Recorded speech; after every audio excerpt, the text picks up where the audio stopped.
Design, psicologia e UX tem muito mais a ver do que a gente imaginava. Vamos fazer essa conexão? Vem comigo!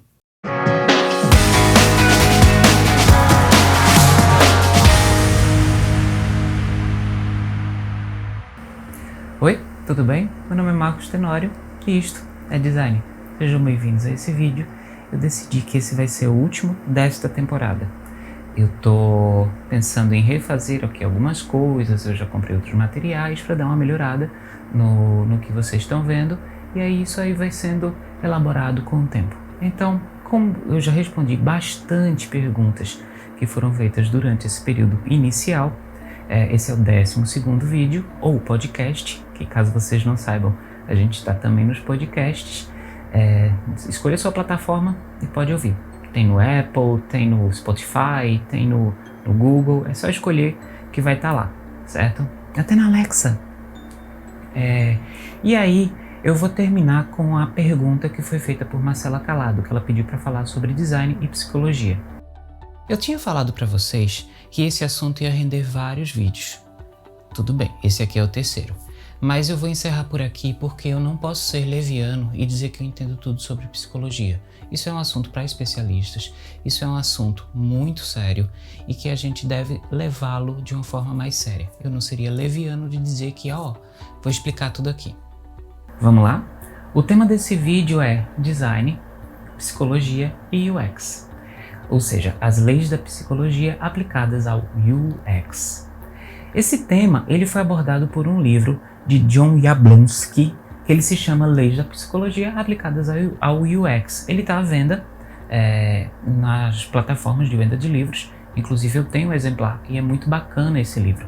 Ele trata sobre leis que já são aplicadas na psicologia e também algumas leis que foram adaptadas para o design, ou simplesmente a interpretação dessas leis na área do UX. Tá? A primeira delas, ela foi criada por Jacob Nielsen, ou Jacob Nielsen, ou Jacob Nielsen, vocês que escolhem como vocês vão pronunciar o nome dele. Depois vocês se entendam com ele. O Nielsen ele é um dos grandes nomes da usabilidade, ele trabalha desde a década de 90 com usabilidade, e ele diz que sempre que você estiver fazendo um site, você precisa olhar para os outros. Ou seja, as pessoas elas gostam de ver coisas que elas se sentem familiarizadas. Isso não quer dizer que você não possa inovar nos projetos que você está criando. Por que a gente precisa pensar dessa forma? Porque existem padrões já estabelecidos na web, nos aplicativos. Os seus clientes, os seus públicos, eles já sabem, como por exemplo, utilizar o menu hambúrguer, a lógica de uma navegação contextual. Então, tudo isso já faz sentido na cabeça deles. Por que você precisa tentar reinventar a roda? Aproveite alguns conhecimentos do seu público, porque isso vai trazer uma melhoria na usabilidade do seu projeto. Nielsen diz que quanto menos esforço a pessoa tiver para aprender, mais ela vai gostar do que você está projetando. Então essa é a primeira lei da psicologia aplicada ao UX. A segunda lei da psicologia aplicada ao UX é a lei de Fitts. A lei de Fitts, com 2 T's, ela diz que o tempo necessário para você acessar um alvo depende muito da distância e do tamanho desse alvo. Significa que sempre que você tem um botão ou tem alguma área clicável, alguma área que vai fazer algum acesso em algum material que você está criando, torne ele visível. Se o usuário ele não consegue ver esse botão, se o usuário não consegue ver essa área clicável, ele vai ficar em dúvida. O usuário com dúvida é o usuário perdido. Para vocês terem noção, existem algumas regras das guidelines mais conhecidas. Por exemplo, a guideline da Apple, que é o Human Interface Guidelines. Ela diz que tudo que for clicável tem que ter 44 por 44 pixels. Já o Google fala que são 48 por 48 pixels no Material Design. E o Norman Nielsen Group, que é de Jacob Nielsen, ele fala que esse tamanho deve ser de 1 centímetro. Ele sai um pouco do digital e vai para o mundo real, porque ele imagina tamanho de dedos, ele imagina realmente como que, pensando em usabilidade, pensando em como a pessoa vai utilizar o seu sistema, como é que ela vai clicar, como é que ela vai utilizar aquilo ali. Então, ele vê tamanhos de dedos. Outra coisa interessante dessa lei é, por exemplo, a acessibilidade. Quando o iPhone ele lançou a possibilidade de você usar o celular com uma mão e ele traz todos os botões, ele traz toda a área clicável para baixo da tela, ele está fazendo com que você tenha isso de uma forma mais próxima. Isso é meio contraditório, porque lá atrás, quando o Steve Jobs ainda era vivo, ele dizia que o iOS ele era feito para telas pequenas, porque ele foi projetado para que você pudesse usar o seu celular apenas com uma mão. Hoje em dia, as pessoas elas querem celulares com a tela grande, né? E aí isso foi uma demanda de mercado. Eles precisaram mudar e eles pensaram em resolver essas questões. Outra coisa que também é resolvida a partir dessa lei de Fitts é também o espaçamento entre os ícones, espaçamento entre os elementos. Se você coloca elementos muito próximos, esses elementos eles vão ser clicados de forma conjunta, o que pode atrapalhar a usabilidade do seu site, do seu aplicativo ou do que você estiver criando. A terceira lei é a lei de Hick. A lei de Hick ela fala que o tempo necessário para que o usuário tome uma decisão depende muito da qualidade e da quantidade de informações disponíveis na tela. Hick fala meio que de minimalismo. Quanto menos informações você tiver na tela, mais fácil vai ser do usuário decidir o que é que ele vai fazer. Se você coloca muitos elementos na tela, muitas imagens, muitos textos, muitas cores, o usuário ele vai ficar perdido. Sim, o minimalismo ele é necessário nas interfaces, mesmo porque há uma grande área cognitiva a ser utilizada, a ser clicada. E aí esse usuário ele precisa entender.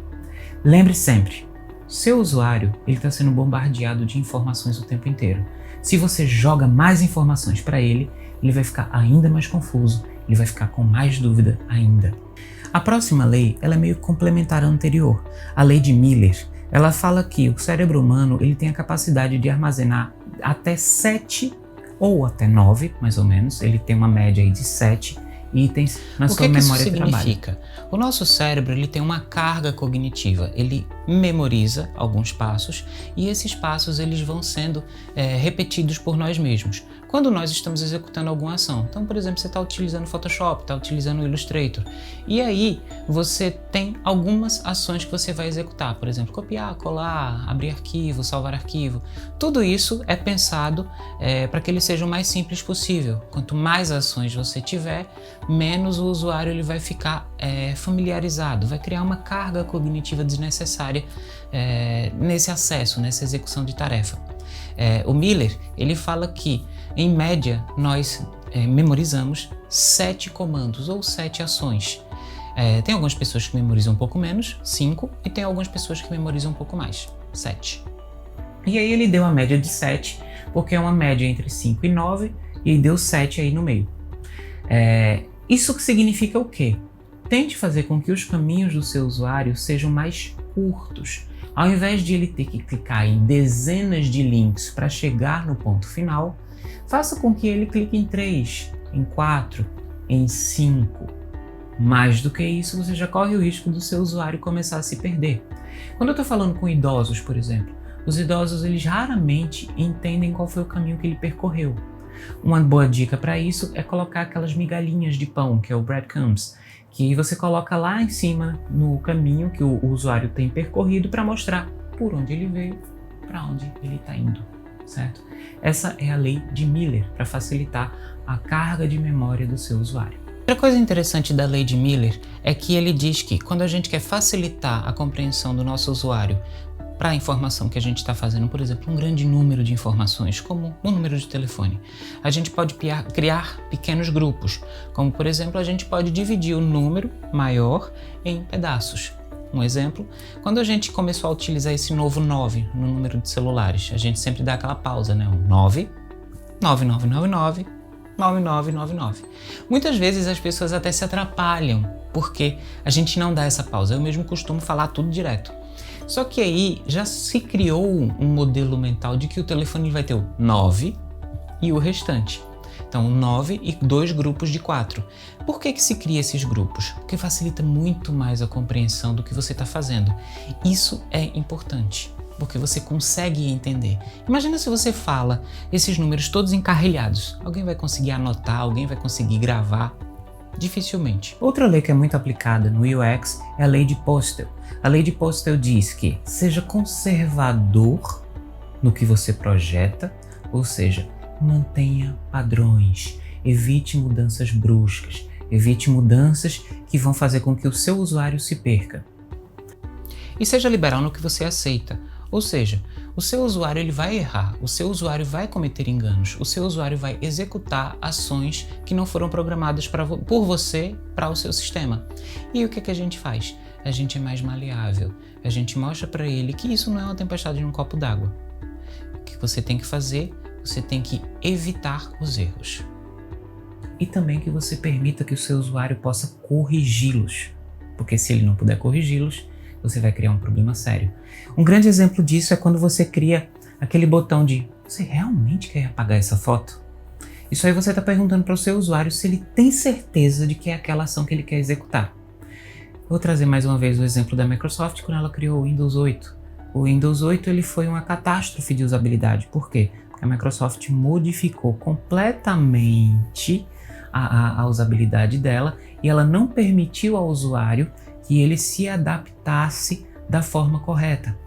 A Microsoft não foi conservadora na sua interface, ela não foi conservadora na sua experiência que ela vendia para o seu usuário e ela também não foi liberal na forma de deixar o usuário se virar lá, né? O usuário ele se adaptar, coisa que a Apple ela nunca faz. A Apple ela é muito conservadora na forma de usabilidade dela.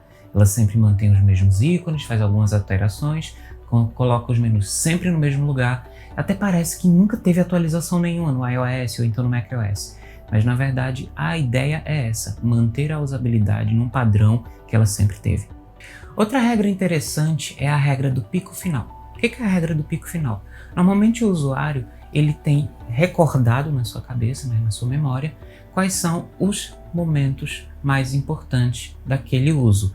Então, por exemplo, tem um momento de que ele está se cadastrando, então cadastrou-se. É o pico. Ele chegou no ápice daquele cadastro, resolveu a vida dele. E o final é quando ele está saindo do aplicativo, quando ele está fechando, qual foi a experiência que aquele aplicativo trouxe para você. Você quer ouvir uma música, você vai na busca e de repente a busca apresenta exatamente a música que você queria. Vocês já viram aquela brincadeira que as pessoas colocam de que você coloca qualquer frase no inglês bem assim, adaptado, vamos dizer, no YouTube e ele consegue encontrar a música? Isso é um exemplo muito bom de usabilidade. Quando a pessoa ela procura desse jeito, ela tem aquela dosezinha de endorfina. Gente, ele encontrou! Isso é o momento pico. E o momento final é quando ele consegue executar a ação que ele queria. Ele vai ver o vídeo dele. É importante a gente lembrar que, sempre que o usuário está acessando um sistema, ele vai ter uma experiência ali. Essa experiência ela tem passos, ela tem etapas, desde a inicial até o pico, né, o clímax, que ela vai satisfazer a necessidade dela, e o final. Normalmente, os usuários eles se lembram desse final. E se o final for ruim, ele vai lembrar ruim, ele vai lembrar mal o seu aplicativo. E isso aí vai prejudicar muito a performance dele. Ele vai criticar você na App Store ou na Play Store, ele vai criticar você no Twitter, ele vai desinstalar esse aplicativo. Isso não é nada bom para você, você vai perder clientes, você vai perder usuários. Então tente fazer com que, desde a hora que ele inicia o uso do seu aplicativo até a hora que ele encerra a ação que ele está executando, ele tenha uma boa experiência. Lembrando que a última é a que vai ficar na memória. Outra coisa que é muito importante, efeito estética, usabilidade. Um aplicativo ele pode ser maravilhoso, ele pode ter funções incríveis, ele pode trazer a solução da vida da pessoa. Se o usuário ele achar aquele aplicativo feio, possivelmente ele não vai querer usar. Sim, parece fútil, mas a estética agradável ela torna a experiência mais agradável. É como se o aplicativo ele ficasse confortável para o usuário. Vocês já viram alguns aplicativos antigos, como era esteticamente falando? Eles eram muito quadrados, eles eram muito duros, secos. Inclusive, para quem é mais do tempo que eu sou, do tempo 2, as telas eram pretas com letras brancas ou verdes. Isso afetava muito a experiência de uso. Pessoas que não trabalhavam com informática possivelmente nunca se interessariam em usar um computador. E se usassem, não seria com prazer. Um aplicativo antes, ele não era utilizado porque você gostava dele. Ele era utilizado porque ele era o único que tinha. E ponto. Isso aí foi mudando e hoje a experiência estética, ela também afeta muito a usabilidade dos aplicativos. E uma dica: trabalhem bem o seu repertório. Falei isso lá no primeiro vídeo, foi no segundo. Trabalhe bem o seu repertório. Pegue boas referências. Veja o que é que o usuário gosta. Procure falar a linguagem do seu público. Não adianta você dizer, porque o meu aplicativo vai resolver o seu problema. Se você não fala a linguagem do seu público, possivelmente esse seu público ele não vai querer usar o seu aplicativo. Se você faz um aplicativo para jovens, ele tem que ter uma cara jovem, ele tem que ter uma linguagem jovem. E aí você vai trabalhar com UX Writing, você vai trabalhar com UI, para que você consiga alinhar isso e trazer para o público mais próximo. E se você vai trabalhar com idoso, esse aplicativo não vai funcionar. Essa eu falei no outro vídeo, é o efeito von Restorff. Quando você tem muitos elementos semelhantes, o que tiver diferente é o que vai chamar a atenção. O usuário ele tende a se lembrar do que é diferente, do que destoa do restante. Então se você tem muitas coisas em locais repetidos, de repente algo laranja, algo vermelho aparece na sua frente, esse algo ele vai chamar a atenção e o usuário vai lembrar bem disso. Então o efeito von Restorff ele trabalha com isso. Por isso que se utiliza muito os botões de outras cores. Você vai dar um OK, o OK normalmente ele é verde ou azul. Você vai dar um cancelar ou um não ou um apagar, normalmente ele é de uma cor vermelha. Por que vermelho? Porque ele é uma cor de atenção. É uma cor que a pessoa tem que perceber que, se ele executar aquela tarefa, pode ser que ele tenha algum problema com o que ele está fazendo. A lei de Tesler, ela é outra lei que fala sobre complexidade, só que é o contrário. A lei de Tesler, ela diz que todo aplicativo, toda ferramenta, todo sistema, ele tem algum nível de complexidade. E esse nível de complexidade, ele deve ser respeitado. Não se deve ser banal com esse aplicativo, não se deve trabalhar nele de qualquer forma. Deve-se respeitar determinadas complexidades. Você não pode simplesmente simplificar determinadas ações que podem causar algum problema, algum dano. Um exemplo. Quando você vai fazer uma transação bancária, um Pix, uma transferência, você tem que colocar os dados, colocar o valor, depois aparece uma tela que você vai confirmar os dados da pessoa que você está fazendo a transferência. Depois de você confirmar os dados da pessoa que você está fazendo a transferência, você vai ter outra tela com tudo ali aparecendo, os dados, o valor, o nome do banco, o nome da pessoa e tudo mais, e ainda você vai ter que inserir a sua senha. Por que isso? Você está lidando com informações muito importantes. Você está lidando com o dinheiro das pessoas. E quando você está mexendo com o dinheiro das pessoas, a gente arruma um problema bem sério. O limiar de Doherty, ele traz a possibilidade de você mostrar produtividade para o seu usuário. Como assim? Quando você coloca determinadas ações, animações, transições, você está mostrando para o usuário que você está processando a sua ação. Alguns usuários eles são mais avançados. Eles executam de uma forma mais rápida essas ações. Outros usuários, eles são mais lentos. Eles têm mais dificuldade para entender como é que é o funcionamento do seu aplicativo, do seu sistema. O que é que a gente faz? O sistema ele não tem essa capacidade de se adaptar às velocidades de cada usuário. Então, se inserem essas animações, se inserem essas transições para mostrar para o seu usuário que está acontecendo algo ali. O mais rápido ele vai ter que esperar e o mais lento ele não vai achar que deu problema no seu aplicativo. Um exemplo são aquelas animações que são utilizadas quando você está fazendo alguma ação. Essas animações, por exemplo, algum bonequinho andando, passando dicas para você. Essas dicas elas são interessantes porque elas geram interesse do seu usuário. Para que isso? Muitas vezes o usuário ele pode deixar o celular de lado, ele pode deixar o computador de lado e aí ele não vai finalizar a tarefa que ele tinha iniciado. Se ele não finaliza a tarefa, nós temos um problema de usabilidade. Lembrando que a usabilidade ela trata de o início da tarefa, o desenvolver da tarefa e o final da tarefa. Se você conclui a tarefa, a usabilidade foi boa. Ou não, depende também do meio. Mas, se você não conclui a tarefa, significa que você tem um problema de usabilidade. E isso vai gerando problemas futuros, tá? John Yablonsky ele coloca uma reflexão pra gente. Raramente as ideias das empresas e dos usuários elas estão alinhadas. Nós fazemos esse papel. Nós trazemos essa possibilidade de alinhar esse pensamento. Os designers eles têm a tarefa de traduzir o que o usuário precisa. Nossa função é fazer com que o usuário ele se sinta bem, ele se sinta com bem-estar utilizando o sistema que você está desenvolvendo. Isso é importantíssimo. A gente tem que se lembrar que são os usuários que usam o sistema. Não é um sistema simplesmente virtual, com inteligência artificial, uma máquina. Não. Ele está ali a serviço de pessoas. Ele está ali a serviço do usuário. Se nós nos preocuparmos bem com o usuário, se nós trouxermos boas soluções para o usuário, isso vai ser bom para todo mundo. Para você, para a empresa e para o usuário. Se você se interessou por esse tema, esse livro aqui, Leis da Psicologia para o UX, de John Yablonsky, ele está à venda em várias lojas. Eu não estou fazendo publi ainda, gostaria inclusive.